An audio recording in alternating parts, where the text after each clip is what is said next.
Hi, St. Pius. It's Mrs. Timothy. Hello. And Brenna.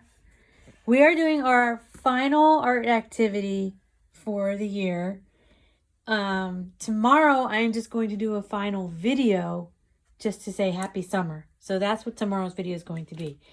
But today, we're doing our last ocean-themed art activity. And we're going to be doing one that's geared towards, I would say, 2nd through 6th grade. What I want you to have today is a piece of paper. I want you to get an old sponge, right? This is just an old sponge that we use for cleaning. Scissors. Something to draw on the sponge with because you want to make a shape on the sponge. So we have a Sharpie marker for that. And then paint, any kind of paint in a bowl or on it. This is paint on a paper here. Because what we're going to do is print with the sponge. We're going to cut out a shape with the sponge, dip the sponge in the paint, and then print with it on the paper. So this sponge you can see is one of these sponges with the scrubby back. It doesn't matter if you have a scrubby back or not. It's any kind of sponge, okay? So what I want to do today is make a fish shape on our sponge and cut it out. So you can make any kind of fish. You can make a simple like goldfish cracker kind of fish shape, or draw your own. You can make it really big too to like fill out the sponge. Making it bigger is better because it will be easier to cut out, especially if you make it touch the sides of the sponge. Then you know you only have to cut out, you know, a smaller surface area. Do you know what I mean? So if you made the fish shape like, I'm just gonna turn this guy over, like a goldfish cracker. You know, and then the back of the tail would be here. You wouldn't even have to cut that out. It would be here along the sponge. You can make the 2 lines going in, 1, 2, and then make the circle part go all the way to the tip and back. If you wanted to do that, is that okay with you? Mm-hmm. All right. Frolic. Okay, try another one. Oh, that works a little better. The sponge we got is a little wet too, so the marker wasn't working on it. I would not recommend getting a wet sponge, but it really doesn't matter. So make that curve line go all the way to the edge, Brandon. So make a nice big fish.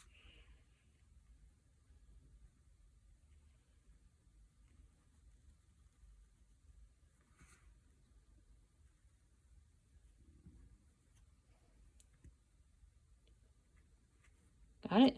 Mm-hmm. All right. And then we're going to cut out our fish. Cut the sponge.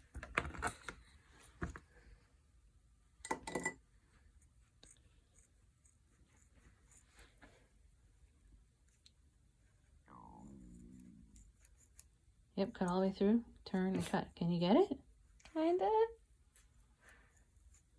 Do you want me to cut? Yeah. Okay, I'm going to try cutting this. First of all, get a good pair of scissors. These are not our best pair of scissors. So I'm going to cut, since I got a little bit more muscle than Brenna here. And maybe you can find someone to help you cut. But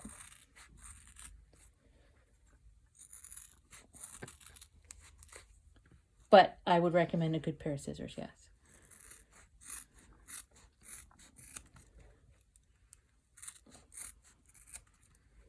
Okay, so I'm going to try one. I'm going to put one more cut in there because I'm going to make it like we have a bottom fin on this guy. All right. Just to give it a little more detail. We have a bottom fin there, okay? So that is our simple fish shape, which is fine. It's perfect, all right? So on our paper, before we dip our sponge in the paint, why don't we take a marker, let's just take a black marker, is fine, and draw some like seaweed and maybe even some bubbles. Seaweed, like long wavy piece of grass. Yep.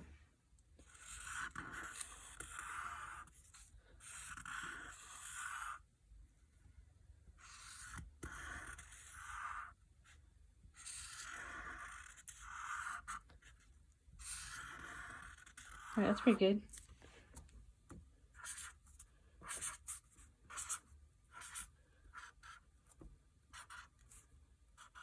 Nice.